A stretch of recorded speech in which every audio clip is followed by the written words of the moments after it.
El nombre de Jesús es poder. El nombre de Jesús victoria es. El nombre de Jesús levantado está. El nombre de Jesús sublime.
Ahora, levanta tu voz a Él. Aleluya, su nombre es poder. Dale palmas al Señor, ahora su nombre. El nombre de Jesús es poder. El nombre de Jesús victoria es. El nombre de Jesús levantado está. El nombre de Jesús sublime es. El nombre de Jesús es poder. El nombre de Jesús victoria es. El nombre de Jesús levantado está. El nombre de Jesús sublime es. Yo le canto y le alabo, yo le exalto y le adoro, porque el nombre de Jesús es poder.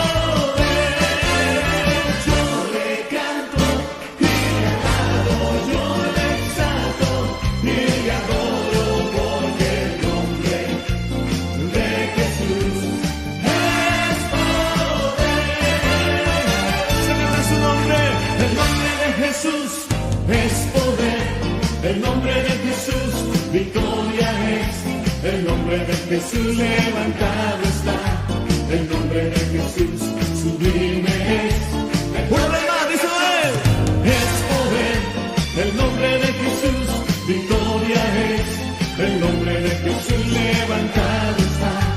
El nombre de Jesús sublime es. Yo le canto y le alabo, yo le exalto y le adoro, porque el nombre de Jesús es poder. Yo le canto, díselo con toda tu alma al Señor, y le adoro, porque el nombre de Jesús es poder. Yo le canto y le alabo, yo le exalto y le adoro, porque el nombre de Jesús es poder. Es poder, no es más, es poder. ¿Cuánto da gloria a Dios? Y a su nombre. Muy buenas noches, amados hermanos, hermanas. Que el Señor les bendiga en este tiempo. Bienvenidos a cada uno de ustedes a esta noche de discipulado. Ustedes saben que Dios mediante, cada martes a las 9 de la noche, tenemos aquí una cita con la palabra del Señor para seguir capacitándonos, aprendiendo, no solamente para tener un conocimiento más amplio de la palabra del Señor, sino también para poder reflejarlo en nuestra conducta, en nuestro carácter y poder enseñar a otras personas. Y a propósito de noche de discipulado, esto tiene mucho que ver con lo que dice la palabra del Señor en el libro de los Efesios, capítulo 4, versículo 11 y 12, porque ahí la Biblia nos enseña que Jesús mismo constituyó para su iglesia pastores, profetas, maestros, evangelistas. ¿Con qué finalidad? Con la finalidad de perfeccionar a los santos, es decir, a los miembros de una congregación, para la obra del ministerio, para la edificación del cuerpo de Cristo. Entonces, hermanos, aquí estamos para edificarnos, aquí estamos para aprender más del Señor y de su palabra. ¿Con qué finalidad? Para perfeccionarnos para la obra del ministerio. Es decir, el propósito no es simplemente quedarnos con un conocimiento, sino también el propósito es poder servir al Señor. Y servir al Señor justamente en la obra de la Gran Comisión. Porque la Gran Comisión no es exclusiva de un grupo de hermanos o de un solo ministerio o área, sino le compete a todos los creyentes, a todos. Y eso es importante que podamos recordar, porque a veces, de una manera inconsciente, podemos pensar de que el discipulado no me compete a mí porque yo estoy haciendo otra cosa, o el predicar no me compete a mí porque a mí me mandaron a hacer otra cosa. Podemos hacer todas las cosas, pero lo más importante seguirá siendo lo más importante, que es predicar el evangelio y hacer discípulos. ¿Y cómo se llama eso? Eso se llama la Gran Comisión. Amén, hermanos. Dios les bendiga. Entonces vamos a iniciar con un tema, hermano, hermana, que realmente va a ser muy pertinente en estos tiempos, porque tiene mucho que ver con el futuro de aquella persona que fallece, que muere. ¿Qué pasará con esa persona? ¿A dónde irá directamente? ¿Y el título cuál es? ¿Alguien recuerda el título? Noche de discipulado, un paso al más allá. No te me pongas nervioso, nerviosa, hermana, porque no es una película de suspenso ni de terror. Es el título que le hemos puesto porque en realidad vamos a hablar justamente de lo que es el estado intermedio. El estado intermedio. Es decir, lo que hay un paso más allá. Cuando uno muere, ya sea creyente o no creyente, ¿qué hay detrás de todo ello? ¿Estamos listos, hermanos? ¿Estamos listas, hermanas? Ustedes saben que tienen que tener su herramienta, su recurso. En primer lugar, ¿qué cosa debe tener allí? La Biblia, la palabra del Señor. Pero también su libreta de apuntes y obviamente pues su lapicero para poder anotar cualquier cosa que nos llame la atención y de esa manera poder recordar. Así que vamos a iniciar, vamos a orar para que sea el Espíritu Santo de Dios guiándonos en esta noche de discipulado. Oremos. Bendito Padre, amado Señor, muchas gracias por esta noche, muchas gracias por bendecirnos con este recurso virtual donde podemos llegar a muchas personas que necesitan conocer tu palabra cada día, como hemos dicho, no solamente para tener un conocimiento, sino también para perfeccionarlos para la obra del ministerio. Estamos aquí todos para aprender y aún, Señor, seguiremos aprendiendo y no nos alcanzará la vida para hacerlo. Pero qué hermoso, Señor, es aprender de ti cada día, conocer más de ti, de tu palabra. Eso nos llena, eso nos entusiasma, eso nos edifica. Y por eso estamos esta noche conectados, Señor. Por favor, sea tu Santo Espíritu enseñándonos, usando los recursos que tú nos das, y sea todo para edificación del cuerpo de Cristo que eres tú, mi Rey. Gracias, Padre, en el nombre de Jesús. Amén. Amén. Muy bien, amados hermanos, entonces, un paso al más allá. ¿Qué ocurre después de la muerte? Vamos directamente al cielo, vamos a un lugar de repente entre el cielo y el infierno, como algunas religiones lo creen, o vamos a un lugar de espera, estamos en un sueño profundo. ¿Qué cosa es lo que sucede? A eso se llama el estado intermedio. Estado intermedio.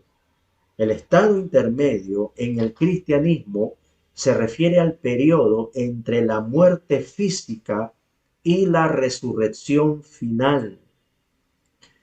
La muerte física y la resurrección final.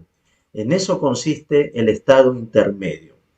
Hay, de alguna manera, algo que todos vamos a experimentar en ese trance, en ese paso al más allá.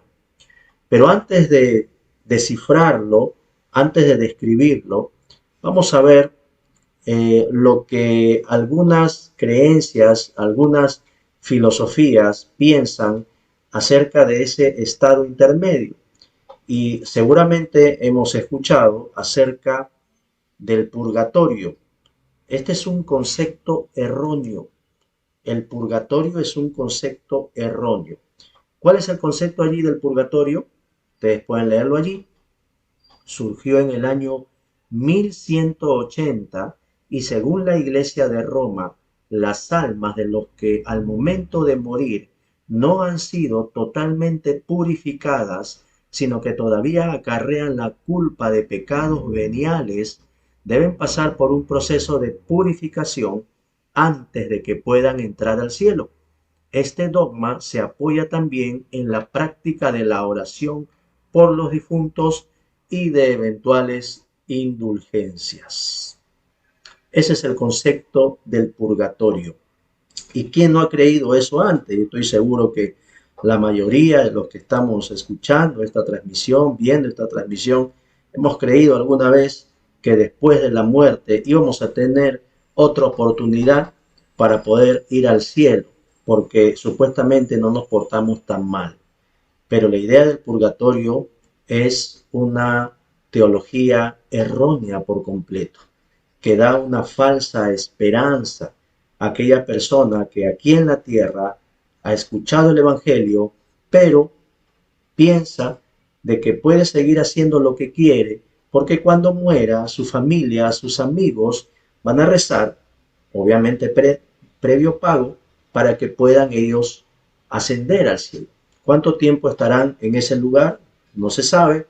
Pueden estar cientos de años, miles de años, porque es un espíritu, es un alma, y entonces no garantiza la iglesia, la religión que enseña esto, en cuánto tiempo saldrá esa alma del purgatorio. La oración a los difuntos es algo que la Biblia no enseña. La Biblia no enseña la oración de intercesión por los difuntos, porque una persona cuando muere ya no tiene parte ni suerte aquí en la tierra, ya no está mirando ya sea en el cielo o el infierno, qué cosa está pasando en este lugar. No, se desconectó por completo de la tierra. Eso enseña el libro de Eclesiastés. No tiene parte ni suerte en nada de lo que sucede debajo del sol, es decir, aquí en la tierra. Y eso entonces es una falsa esperanza. Pero eso tiene su historia. Como ya hemos visto, fue a partir del año 1180 que un monje empieza a filosofar, empieza a pensar, obviamente influenciado por el maligno, para que pueda crear este dogma que años después lo adopta la Iglesia romana. Al punto que luego viene esto de las indulgencias.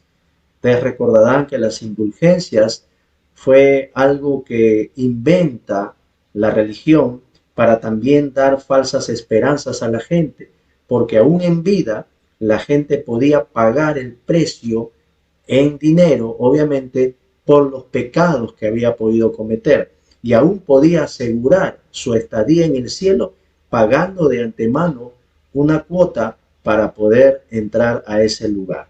Por eso que en el siglo XVI, Martín Lutero, que era un monje también de la religión tradicional, ve todo esto como un abuso, como una mentira, como un engaño, como una estafa, y denuncia esto a sus autoridades en Roma, que cómo es posible que una persona pueda pagar para que su familiar salga del purgatorio, o cómo es posible de que yo mismo pueda pagar para poder expiar mis pecados, cuando la Biblia enseña de que el justo, una persona justificada por Cristo, una persona perdonada por Cristo, vivirá por la fe. Aquí no hay de que yo doy dinero para que la gente se vaya del purgatorio al cielo. Número uno, porque no existe ese lugar. Y número dos, porque Dios no acepta soborno. Dios no necesita soborno de nadie.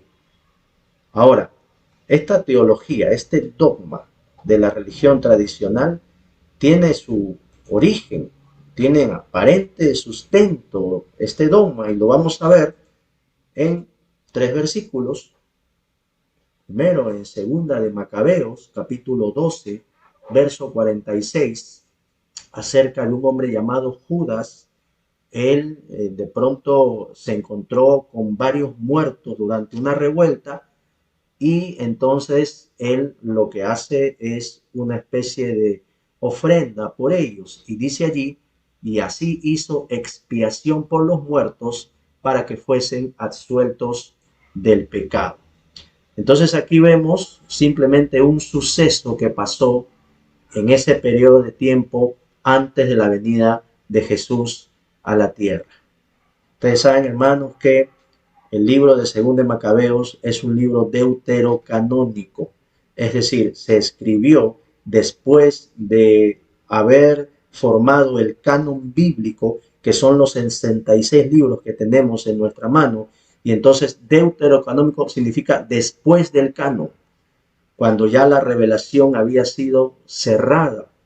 Otros lo llaman libros apócrifos, que no son de inspiración divina. Entonces, Según de Macabeos no es de inspiración divina. Incluso, si ustedes tienen a la mano una Biblia católica, van a leer más abajo en Según de Macabeos que el mismo Judas que escribió esto, él va a dudar incluso de la veracidad de la acción que él está haciendo, porque simplemente estaban en una época donde la gente no tenía pues ese conocimiento de parte del Señor, y hacía pues lo que bien le parecía, justamente como en los tiempos de los jueces. Entonces, este libro no es inspirado por Dios, porque Dios no avala en ninguna parte de la Escritura la oración por los muertos. Dios no puede decir: aquí yo ordeno esto, y 200 años después aquí ya ordeno otra cosa. Dios es el mismo ayer, hoy y por los siglos. Dios es inmutable, no cambia. Su doctrina, su enseñanza es la misma. Desde el Génesis, Apocalipsis, Dios no se contradice.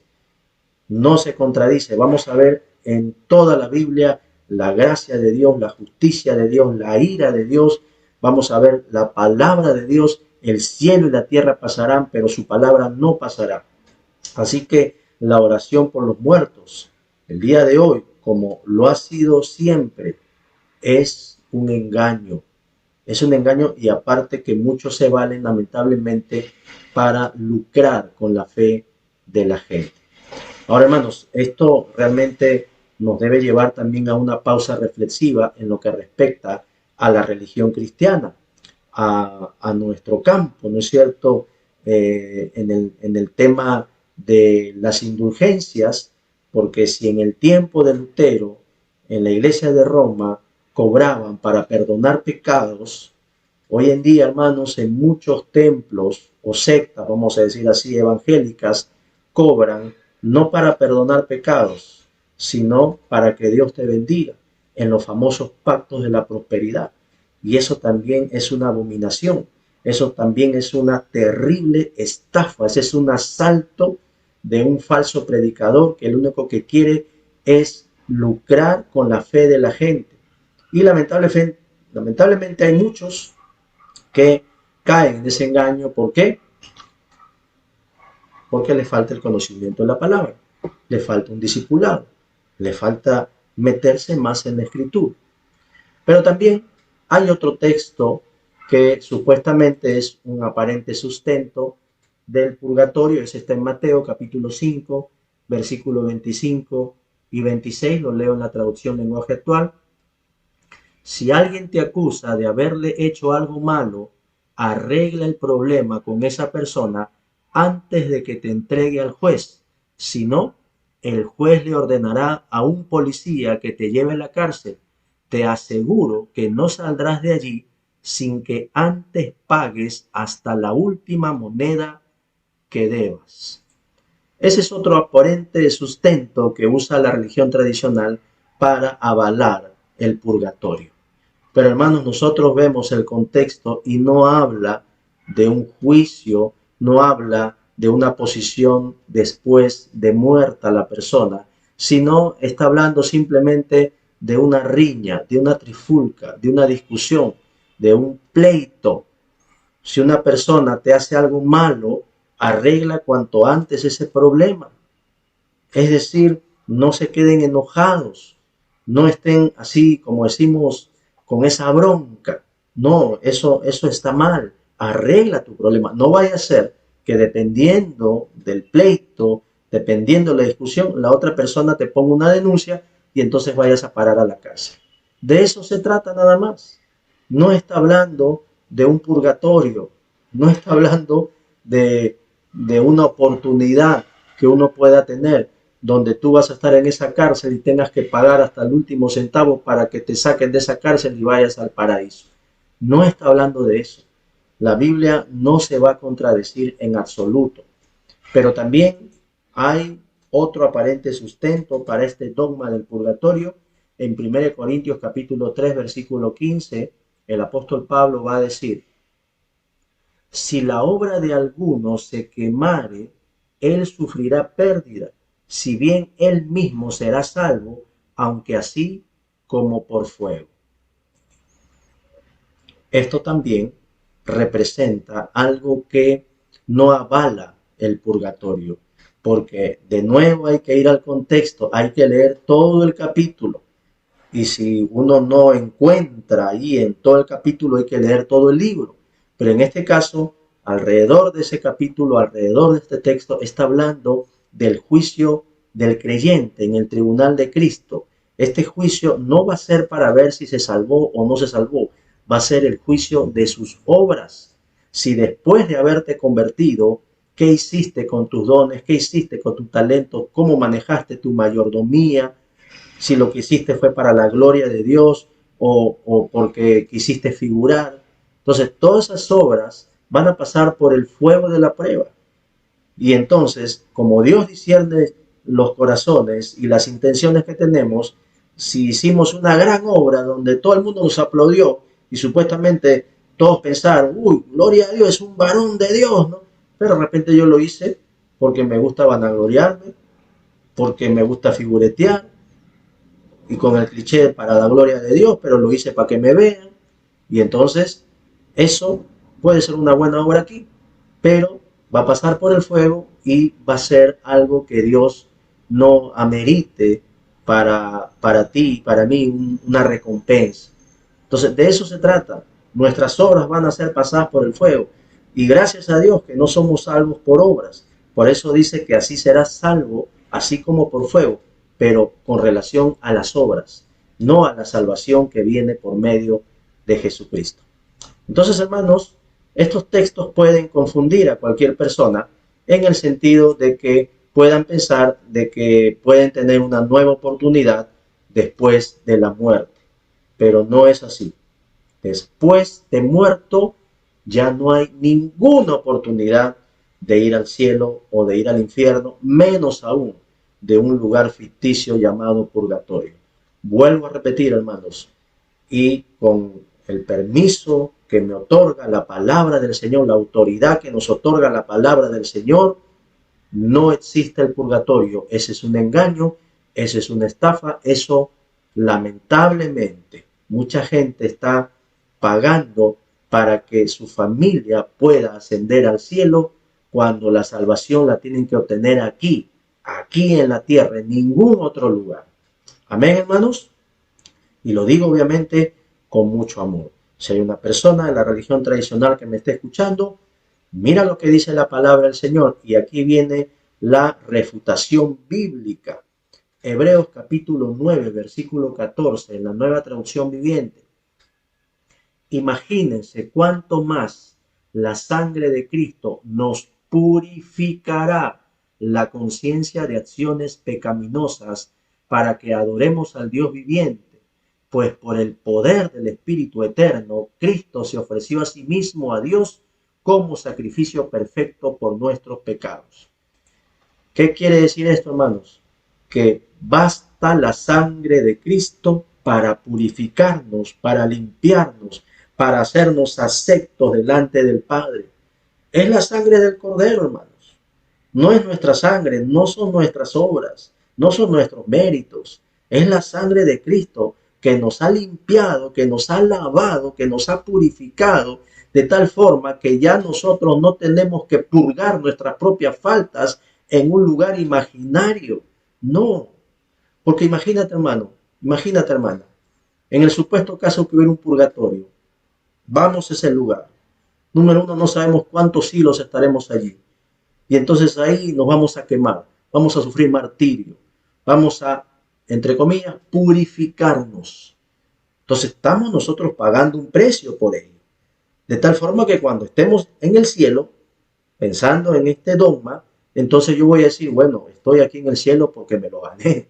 Me achicharré 2, 3 siglos en el purgatorio, ¿no? Me martirizaron, cumplí penitencia en el purgatorio y pagó mi gente en la tierra para que yo saliera, entonces yo merezco estar aquí en este lugar.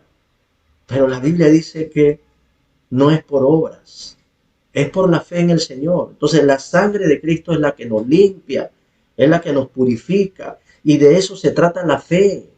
De eso se trata la fe. Creamos cuando le pedimos perdón a Dios, cuando nos arrepentimos de nuestros pecados, debemos creer de que Dios nos ha perdonado y nos ha limpiado.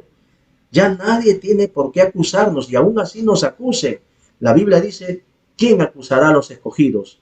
El Señor es quien justifica. Amén. Pero también hay otro texto que refuta este dogma del purgatorio. Lucas 23, 43. Esta es la historia del ladrón en la cruz, uno de ellos. Jesús le dijo, de cierto te digo que hoy estarás conmigo en el paraíso. Miren, hermano, si es una persona candidata no solamente al purgatorio, sino aún al infierno, fue este ladrón. Porque no era un simple ladrón. Para que lo colgaran allí, ha tenido que ser un delincuente. Pero Jesús le dice estas palabras. Pongámonos a pensar. El ladrón pone su fe en el Señor Jesús. El ladrón le dice, nosotros merecemos estar aquí. Le dice al otro que estaba al costado, nosotros merecemos estar aquí. Reconoce su pecado. Reconoce su pecado. Pero también le dice, Señor, acuérdate de mí cuando vengas en tu reino. Es decir, está creyendo que el reino de Jesús no era de este mundo. Está creyendo que estaba al costado del Rey de Reyes y Señor de Señores. Está poniendo su fe en el Señor Jesús. Y la respuesta de Jesús, que ya conocemos, de cierto te digo que hoy estarás conmigo en el paraíso. Gloria a Dios. Gloria a Dios. No le dijo, mira, ¿sabes qué? Te has portado bien mal, ¿eh? No creas que porque te has arrepentido último momento, ya te vas a salvar. Mira, ¿sabes qué? Te vas a chicharrar unos cuantos siglos en el purgatorio. No, no le dijo eso. La sangre de Cristo tiene poder. La sangre de Cristo nos limpia de todo pecado. Es la sangre del Hijo de Dios. Valoremos eso. Porque si existiera el purgatorio, entonces yo tengo que hacer algo. Yo tengo que ganarme el cielo. Y eso no es así. Otra refutación bíblica está en Romanos 8:1. Ahora pues, ninguna condenación hay para los que están en Cristo Jesús. Ninguna condenación. Nadie te va a condenar si estás en Cristo Jesús. Es decir, si te has arrepentido, si has entregado tu vida a Cristo, si estás caminando de la mano de Él. No digo que seamos perfectos, pero estamos allí perseverando. Entonces no va a haber ninguna condenación ni para ti, ni para mí, ni para aquellos que han puesto su fe y su confianza en el Señor. Entonces, hermanos, hemos visto en primer lugar esta enseñanza errónea de lo que es hasta el día de hoy, porque muchos, millones de personas todavía están creyendo que existe el purgatorio. Pero también hay algo que puede ser parecido y lo enseña la misma iglesia en Roma. Otro concepto erróneo es el limbo. ¿Cuántos han oído hablar del limbo? El limbo. ¿Qué cosa es? Dice allí, es un concepto teológico que ha sido parte de la tradición católica.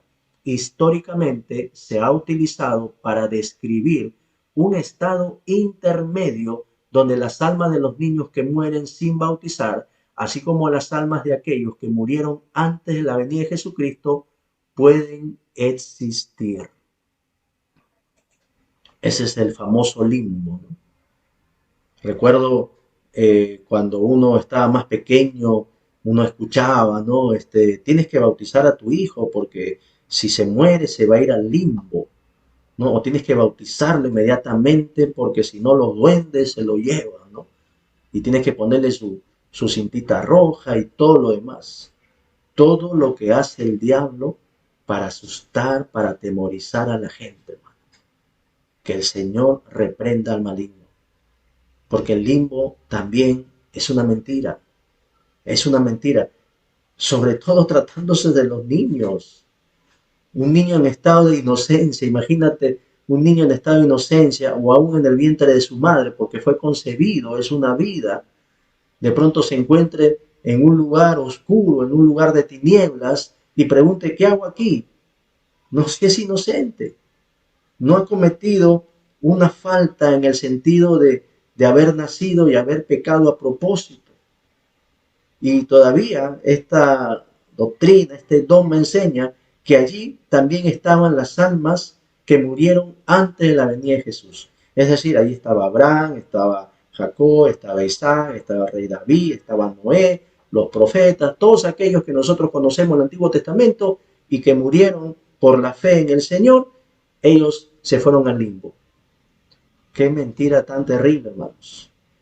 Qué falta de Biblia en las personas que inventaron esta falacia, pero sobre todo sorprende mucho que hasta el día de hoy muchas personas estén creyendo eso. Hermanos, tenemos la palabra profética más segura, la cual debemos hacer caso para que nadie nos estafe, para que nadie nos mienta. Mira lo que dice la palabra del Señor con respecto a que no existe un lugar intermedio y no existe un limbo.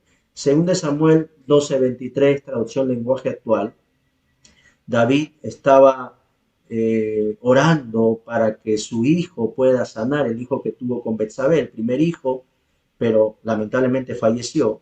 Y entonces le fueron a avisar a David y David se puso de pie, dejó de orar, dejó de ayunar y dice, pero ahora que ya ha muerto, ¿qué gano con no comer? No puedo devolverle la vida, ni hacer que vuelva a estar conmigo. Más bien, algún día yo moriré e iré a reunirme con él. Fíjate, hermano, hasta David, Dios había puesto esa veracidad de que ese pequeño que había muerto estaba en su presencia, estaba con el Señor, estaba siendo consolado por Dios, una criatura inocente.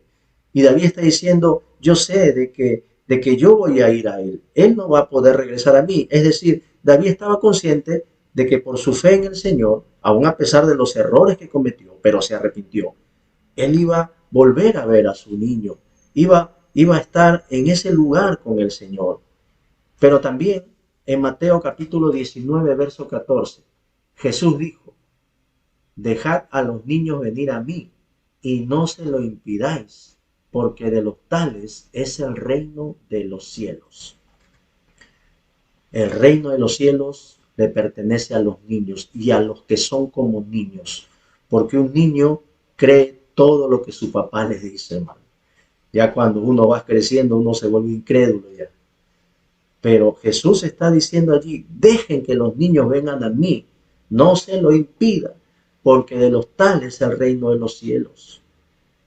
Entonces, hermano, estos versículos nos están afirmando clara y contundentemente que no hay un limbo para los niños, No hay un limbo para aquellos que murieron poniendo su fe en el Señor, sino todo lo contrario. La gloria de Dios les iba a esperar. Romanos 5:1. Justificados pues por la fe, tenemos paz para con Dios por medio de nuestro Señor Jesucristo. La justicia viene por la fe en el Señor.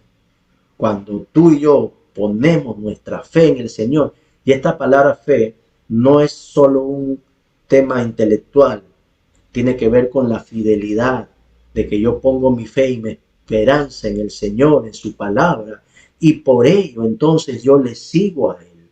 Y eso viene a ser las obras de seguir al Señor, de orar, de buscarle constantemente, pero esas obras son no para ser salvos. Esas obras son porque ya somos salvos y hemos sido transformados por el Señor y entonces queremos estar con Él siempre. Y obviamente, hermanos, cuando ya exhalemos el último aliento, Dios no nos va a decir, ya hasta aquí nomás llegamos, ya yo me voy al cielo, tú te quedas aquí en el Baquija, en el cementerio. No, el Señor va a estar con nosotros siempre. La vida eterna comienza aquí en la tierra, cuando recibimos al Señor, y continúa por toda la eternidad. Amén, hermanos. Gloria a Dios. Pero también hay otro concepto erróneo, y aquí entran a tallar algunas sectas como la de los testigos de Jehová. Y digo esto, hermanos, porque eso es lo que enseñan. Hay el aniquilacionismo, ¿no? Es una palabra media rara, pero tiene que ver con la aniquilación. Aniquilacionismo. Algunos sostienen que las almas de los no creyentes son aniquiladas después de la muerte en lugar de enfrentar un juicio eterno. Esto obviamente le cae a pelo a los asesinos, a los terroristas, a los que cometen actos depravados, ¿no? Porque ellos pueden decir, entonces cuando yo muera voy a ser aniquilado, no voy a sufrir, no me va a doler, simplemente Dios va a chasquear los dedos y me va a desaparecer, entonces no voy a sufrir. Entonces voy a supuestamente hacer lo que me viene en gana en esta vida porque no voy a recibir un castigo. O sea, le cae a pelo ese dogma a aquellos que quieran hacer lo que quieren. Pero la Biblia es clara. La Biblia es clara. Mateo 25:46. Jesús está hablando el día del juicio. E irán estos al castigo eterno y los justos a la vida eterna. Hay un castigo eterno, no temporal. Así como hay una vida eterna, hay un castigo eterno. Apocalipsis 20:15. Y el que no se halló inscrito en el libro de la vida fue lanzado al lago de fuego. No está hablando de aniquilación, está hablando de castigo eterno. Apocalipsis 14:11. Y el humo de su tormento sube por los siglos de los siglos y no tienen reposo de día ni de noche. Esto es algo solemne y terrible. Qué terrible, qué triste, qué lamentable es que una persona vaya a ese lugar llamado infierno, llamado lago de fuego. Ese lugar no fue creado para el hombre. Dios creó ese lugar para el diablo, para sus demonios, porque el diablo no está todavía en el infierno, no está todavía en el lago de fuego. ¿Por qué crees, hermano, hermana, que hay tanta maldad, tanta injusticia en este mundo? Porque el diablo anda suelto, pero va a parar a ese lugar. Y como el enemigo sabe que ver ese lugar, quiere arrastrar a cuantos seres humanos rechacen al Señor Jesús. Por eso, hermano, hermana, el infierno es real. No es algo inventado, no es un cuento, no es una leyenda. Tampoco como nos lo pintan los programas cómicos, donde el cielo me voy a aburrir porque estoy con mi arpa ahí, soy un querubín ahí echado en la nube y voy a estar aburrido. En cambio, en el infierno, ahí va a haber juerga, va a haber baile, va a estar ahí las orquestas y va a haber trago y voy a divertirme. No, ese es un engaño del diablo. No creamos eso. Jesús habló más veces del infierno que del cielo, porque Él no quiere que vayamos a ese lugar. Por eso, amigo, amiga, si tú escuchas esta grabación, si tú ves este video, Dios no quiere que vayas a ese lugar. Dios quiere que vayas al cielo. Y ya sea que aquí pases pobreza, riqueza, salud, enfermedad, lo que sea, va a ser temporal. Pero hay una morada eterna que espera por ti si te arrepientes de tus pecados, si entregas tu vida al Rey de Reyes y Señor de Señores, que es Jesucristo. Amén. Entonces esta teoría, esta doctrina de la aniquilación es también un cuento chino, hermanos.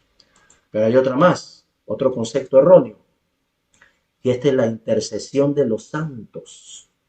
Algunos creen que los santos pueden interceder por las almas que están en el estado intermedio.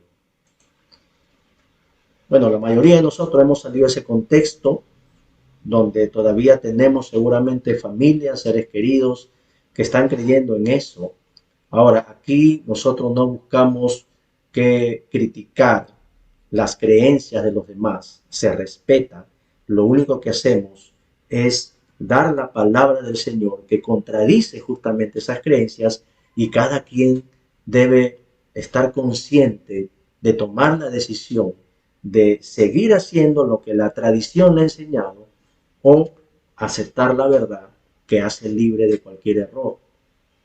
Porque ciertamente los santos existen, pero los santos aquí en la tierra, santo es una persona separada por el Señor.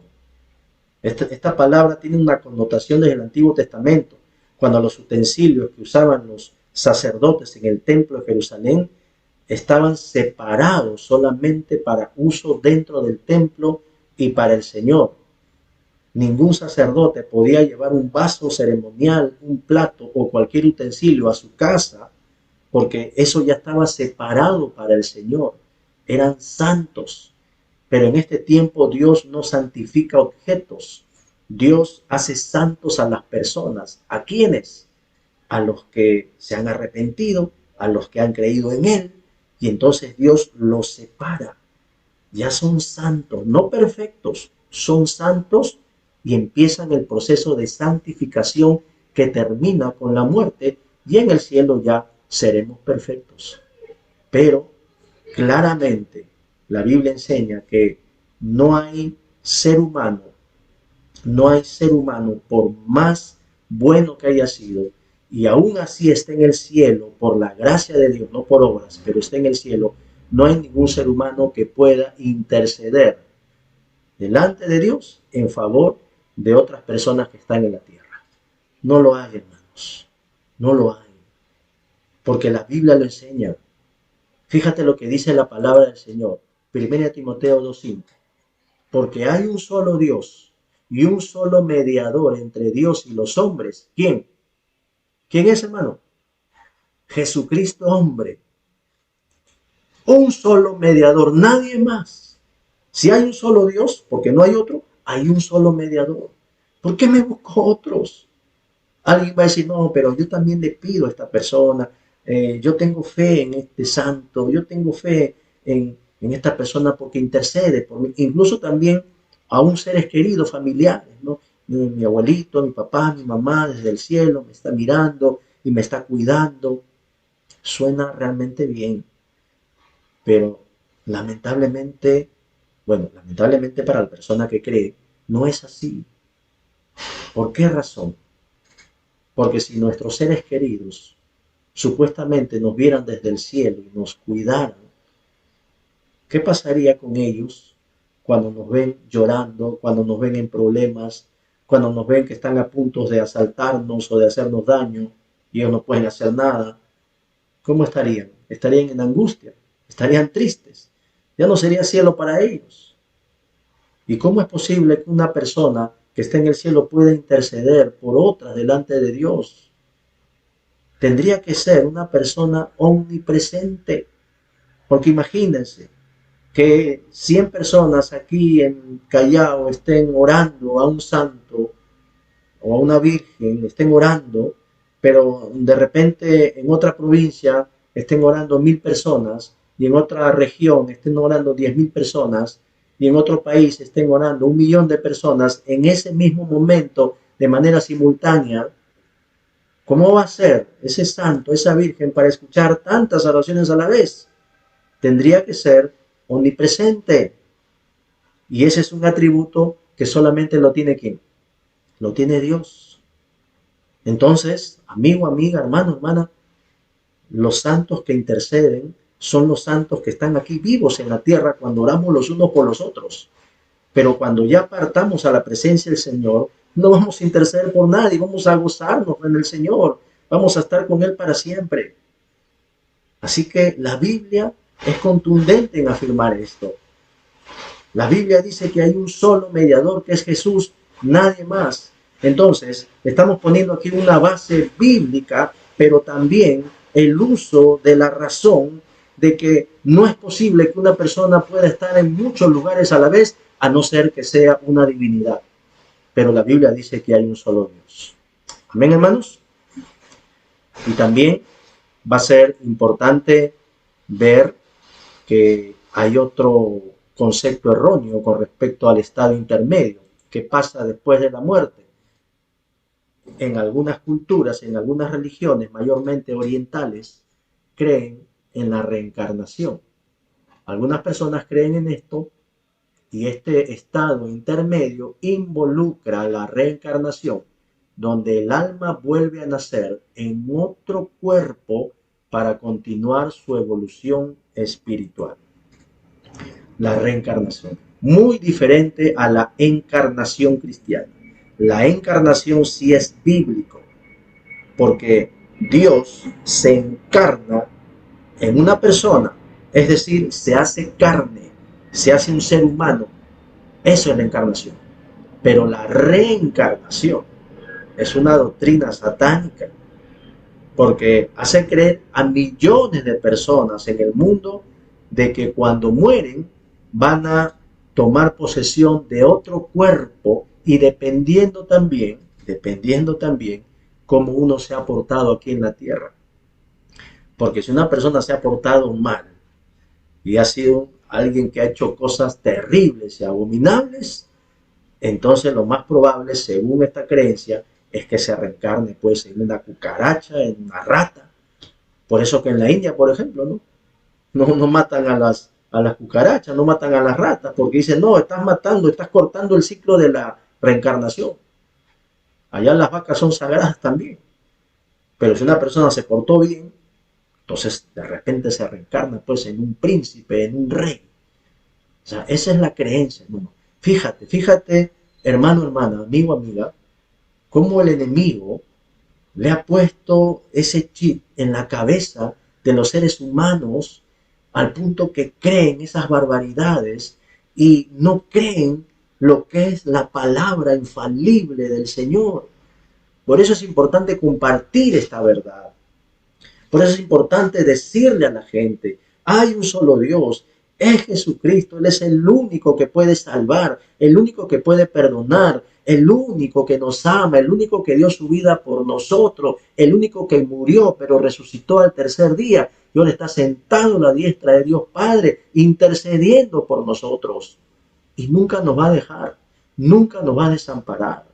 Y toda esa sarta de doctrinas, dogmas, creencias, filosofías, huecas sutilezas del enemigo, todo eso debemos echarlo al saco de la basura, porque esos son impedimentos para que podamos conocer al único Dios vivo y verdadero, el único que nos puede dar esperanza, que nos da paz, el único que nos hace libres, no solamente de la culpa del pecado, sino también de la condenación del pecado. Amén, hermanos. Gracias al Señor. Ahora, hay otro concepto más que está muy arraigado en algunas iglesias cristianas, como, bueno, cristianas en el sentido de que están categorizadas en eso. Una de ellas son los adventistas, es el concepto del sueño del alma, el sueño del alma. Esta es una interpretación que sostiene que después de la muerte, el alma entra en un estado de inconsciencia o reposo similar al sueño, hasta el momento de la resurrección. Según esta perspectiva, durante este estado, las almas no están activas ni conscientes, sino que esperan el día de la resurrección, cuando serán despertadas para enfrentar el juicio final. Eso es lo que está creyendo, eso es lo que está creyendo o formulando esta doctrina. Y eso es lo que muchos creyentes también están asimilando, que cuando uno muere, está en un estado de inconsciencia, estás dormido, estás como en un sueño y te vas a despertar cuando Cristo venga y resucites, y entonces ahí recién vas a pasar a la presencia de Dios.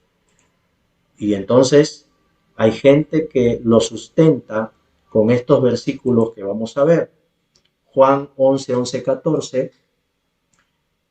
Dicho esto, les dijo después, hablando de Lázaro, ¿no? Jesús le está hablando a sus discípulos. Nuestro amigo Lázaro duerme, mas voy para despertarle. Dijeron entonces sus discípulos, Señor, si duerme, sanará. Pero Jesús decía esto de la muerte de Lázaro y ellos pensaron que hablaba del reposar del sueño. Entonces Jesús les dijo claramente, Lázaro ha muerto. O sea, tenía que ser bien claro Jesús porque los discípulos no entendían nada.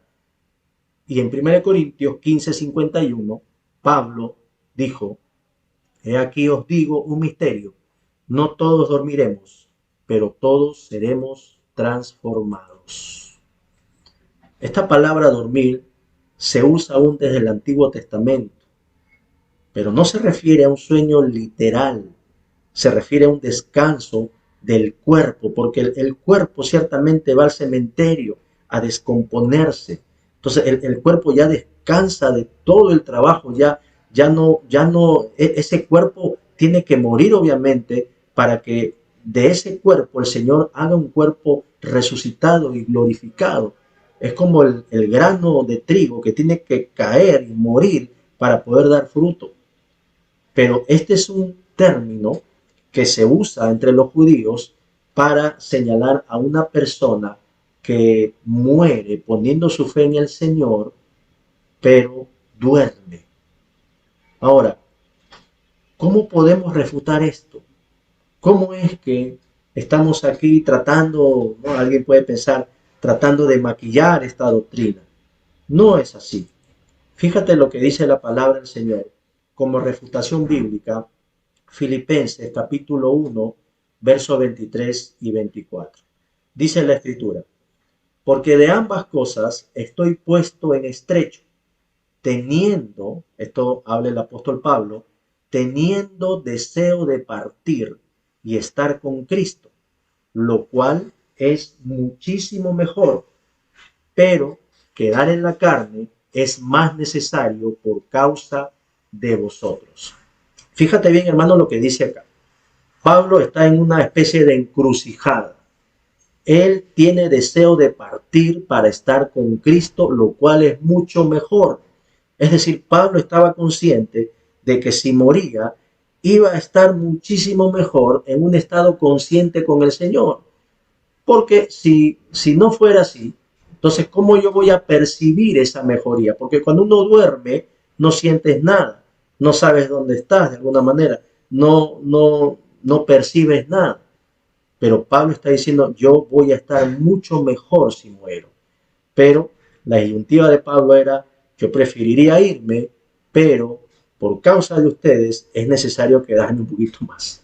No porque Pablo quería seguir haciendo la obra del Señor. Pero hay otro texto también aquí en Apocalipsis, capítulo 6, versos 9 al 11, hablando de los últimos tiempos, dice, cuando abrió el quinto sello, vi bajo el altar las almas de los que habían sido muertos por causa de la palabra de Dios y por el testimonio que tenían. Y escuchen, clamaban a gran voz diciendo, ¿hasta cuándo, Señor santo y verdadero, no juzgas y vengas nuestra sangre en los que moran en la tierra? Y se les dieron vestiduras blancas, y se les dijo que descansasen todavía un poco de tiempo, hasta que se completara el número de sus consiervos y hermanos que habían de ser muertos como ellos. Interesante, porque aquí estamos viendo estas almas que están hablando, que están dándose cuenta de las cosas. Entonces, ¿cómo podemos decir que están dormidas? ¿Cómo podemos decir que una persona que muere y va a la presencia del Señor va a dormir? No, no es así, hermano. Y quiero dar un último ejemplo de muchos otros que quizás nos va a resultar más contundente y más claro. Y esto no es una parábola. Esta no es una parábola, ojo, porque una parábola, si nos fijamos bien, no hay nombres de personajes. Aquí Jesús nombra a Lázaro, nombra al padre Abraham y también está el rico. Y vemos en esta historia del rico y Lázaro una historia real, una historia que nos debe llevar a pensar en la precariedad de la vida, pero también en una eternidad que vamos a pasar en la presencia de Dios, o en este caso las personas que han resistido, han rechazado, no han querido entregar su vida a Cristo, la pasarán en el lugar de condenación. Porque en la historia del rico y Lázaro no solamente es una historia real, sino que vemos que ambos están conscientes porque en el caso de Lázaro, la Biblia dice que él estaba siendo consolado. Imagínate, una persona que duerme, ¿para qué va a ser consolada? Imagínate, hermano, que estás durmiendo y alguien esté a tu lado diciendo ya, tranquilo. O sea, no te das cuenta, pues no te pueden consolar porque no sentirías nada. Lázaro estaba siendo consolado, ministrado, estaba feliz, estaba contento Lázaro, pero en el otro lado estaba el rico, que estaba siendo atormentado. Igual, no estaba en un estado de sueño profundo, estaba sufriendo, estaba padeciendo al punto que se moría de sed. ¿Te imaginas, hermano? Morirse de sed, pero ya estás muerto, rico. Ya estaba muerto, pero el hombre quería que aunque sea Lázaro mojara la punta de su dedo y la pasara por sus labios porque estaba muerto de sed, más muerto todavía. Pero eso no se podía hacer, porque Abraham le dijo, nadie puede pasar de aquí para allá ni de allá para acá. Nadie podía hacerlo. Incluso también el rico, estando consciente de la situación, le pide a Abraham, no, Abraham, yo no quiero que mis hermanos que están en la tierra, ¿no?, vayan a venir a este lugar, por favor. Si alguien de aquí entre los muertos resucita y les predica a ellos para que no vengan aquí, por favor, aunque sea, hazme ese favorcito. Y Abraham le dijo, tampoco puede ser eso. Tampoco ningún muerto puede ir a la tierra para pregonar que no vengan a este lugar. Para eso tienen a los profetas, dijo Abraham. Y eso es cierto, ¿no? Eso es cierto. Para eso hay predicadores. Para eso hay personas que predican el evangelio, que continuamente están diciendo a la gente que se vuelvan al Señor, que se arrepientan. Tú, amigo, amiga, si estás escuchando también, vuélvete al Señor, haz las paces con Él, arrepiéntete, porque aún este rico está en ese lugar horrible llamado infierno. Es un lugar donde el gusano no muere, donde uno preferiría la muerte, pero ya está muerto. Entonces está en un estado consciente, en un estado donde no están durmiendo, en un estado donde pueden ellos percibir la realidad de las cosas. Para el creyente, un tiempo feliz, un tiempo hermoso, pero para el no creyente, para el que rechazó la palabra del Señor, para aquel que decía, no, yo déjame a mí con mi religión nada más, y rechazó la verdad de Dios, lamentablemente, y aunque Dios no ha preparado ese lugar para los seres humanos, pero allí van a ir aquellos que por no aceptar a Cristo ya han sido condenados. Hermanos, el estado intermedio, entonces, ya como conclusión, el estado intermedio para el creyente significa que tiene plena conciencia y goza de paz, felicidad y consuelo hasta la resurrección de su cuerpo para una experiencia más completa de la misma. Mientras para el inconverso también es un estado consciente, pero de tormentos hasta la resurrección, y sea llevado al juicio final, donde será lanzado al lago de fuego. Esta es una verdad tremenda, hermanos.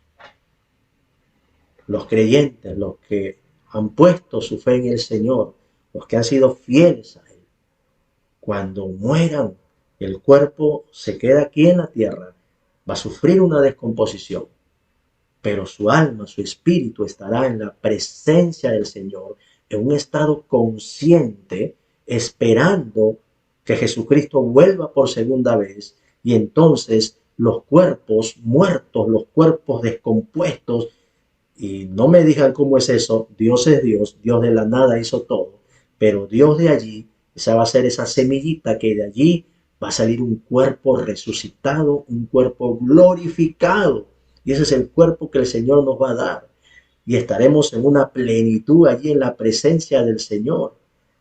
Y también va a pasar lo mismo con la gente que muere sin Cristo. También sus cuerpos van a ser resucitados, pero lamentablemente para sufrir el castigo eterno en el lago de fuego, en el lago de fuego. Un lugar donde, vuelvo a repetir, y la Biblia advierte siempre, ha sido creado para el diablo y sus demonios, no para los seres humanos. Alguien preguntó, y de repente esto es una interrogante que uno puede hacerse, y cuando yo vaya a la presencia del Señor, cuando vaya al cielo, voy a darme cuenta si están mis parientes allí, y qué pasaría si no veo a alguien allí. Hermano, hermana, la Biblia no responde eso. No podemos conjeturar, pensar o imaginar algo que está más allá de lo que Dios nos ha revelado. Pero lo cierto es de que Dios ha dicho en su palabra que es un lugar donde Él enjugará toda lágrima, donde no hay muerte, donde no hay enfermedad, donde vamos a ser felices eternamente y para siempre. ¿Lo crees, hermano? ¿Lo crees, hermana? Amén, yo lo creo también. Entonces eso nos debe impulsar a seguir predicando el Evangelio, a ser discípulos, a decirle a la gente que hay un lugar horrible y que Dios no quiere que vayan a ese lugar, y que se arrepientan y se vuelvan al Señor, que Dios es un Padre que les ama y por eso envió a su Hijo Jesucristo para morir en nuestro lugar. Y ese estado intermedio, pues, es ese estado donde vamos a gozar de la presencia del Señor hasta que nuestros cuerpos sean resucitados, transformados, glorificados, y así estaremos por completo. Pero desde ya, para el cristiano, el vivir es Cristo y el morir, ¿qué cosa es? Es ganancia. Amén. Gloria a Dios, hermano. Estamos llegando entonces a la parte final de este programa. Muchísimas gracias por estar allí juntos, aprendiendo cada día un poquito más de la Escritura, y vamos a terminar orando y dando gracias al Señor, y que sea el Espíritu Santo poniendo mucha hambre y sed por querer aprender cuántas verdades preciosas, cuántos tesoros allí que hay que escarbar, escudriñar, que realmente son de mucha bendición a nuestras vidas, pero nos sirven también para poder compartir, discipular a otras personas con lo que el Espíritu Santo nos ha enseñado. Oremos.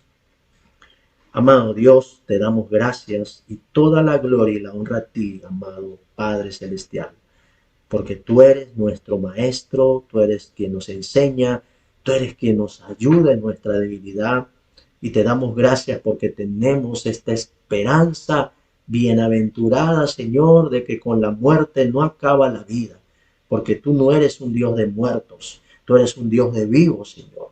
Tú eres un Dios que nos ama y que aún en la muerte, aunque pasemos ese valle de sombra, Señor, tú estarás con nosotros y nos pastorearás siempre. Gracias por tu iglesia, mis hermanos y hermanas, pero también aquellos que han escuchado estas palabras, Señor. Convéncelos de la necesidad de ti. Convéncelos, Señor, de poder creer y aceptar y vivir esta verdad que tú has puesto en tu palabra, Señor. Ten misericordia, por favor. Y concédenos, Dios, si tú lo permites así, poder seguir aprendiendo cuántas verdades hermosas, preciosas, maravillosas que tú quieres que nosotros sepamos, porque tú las has revelado en tu palabra. Bendito sea Padre, Hijo, Espíritu Santo, en el nombre de nuestro Pastor, Jesucristo de Nazaret. Amén y amén. Muchas gracias, amados hermanos, hermanas, por esta transmisión, por este tiempo precioso. Si Dios lo permite, será hasta una nueva oportunidad, pero quedémonos un ratito más porque hay una hermosa canción para ir terminando, una canción donde vamos a seguir dándole gracias a Dios por lo que Él nos ha regalado. Dios le bendiga. Un abrazo, los queremos mucho.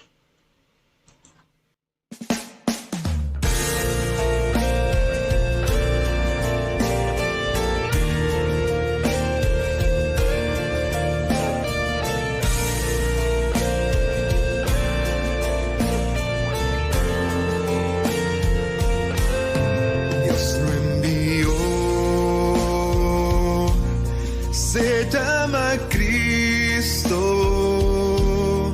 vino a amar y a perdonar, su vida dio para salvarnos. La tumba vacía, prueba es que Él vive ya.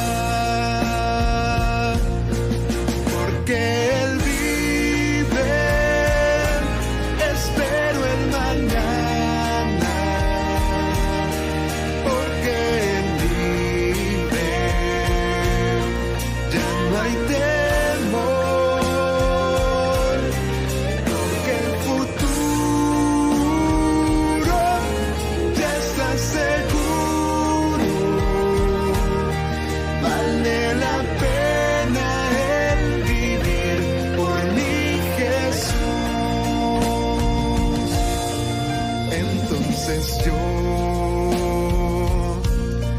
tendré confianza, pues el Señor es siempre fiel.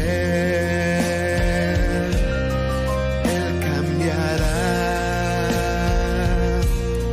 mi llanto en gozo, pues su promesa sigue en pie. Él volverá, porque Él vive, espero en mañana, porque Él vive, ya no hay temor, porque el futuro ya está seguro.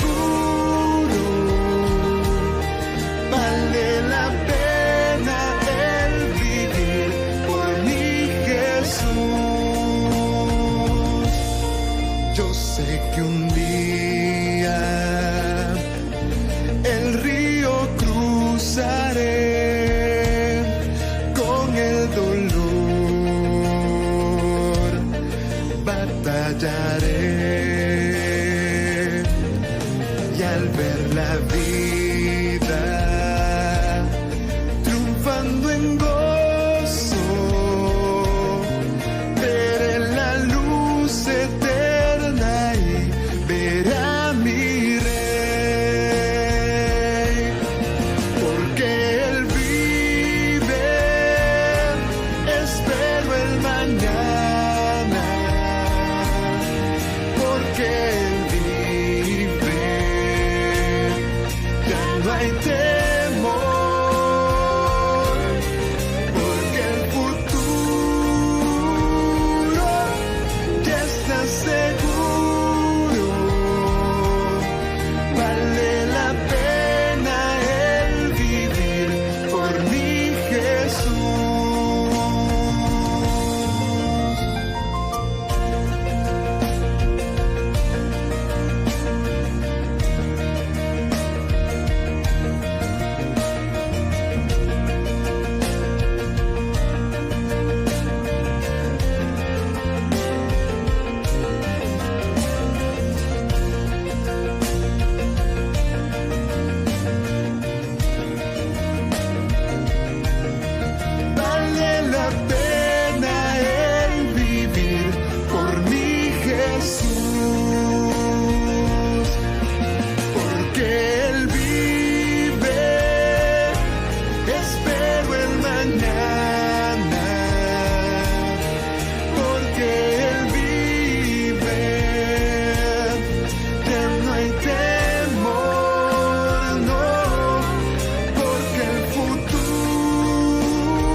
por mí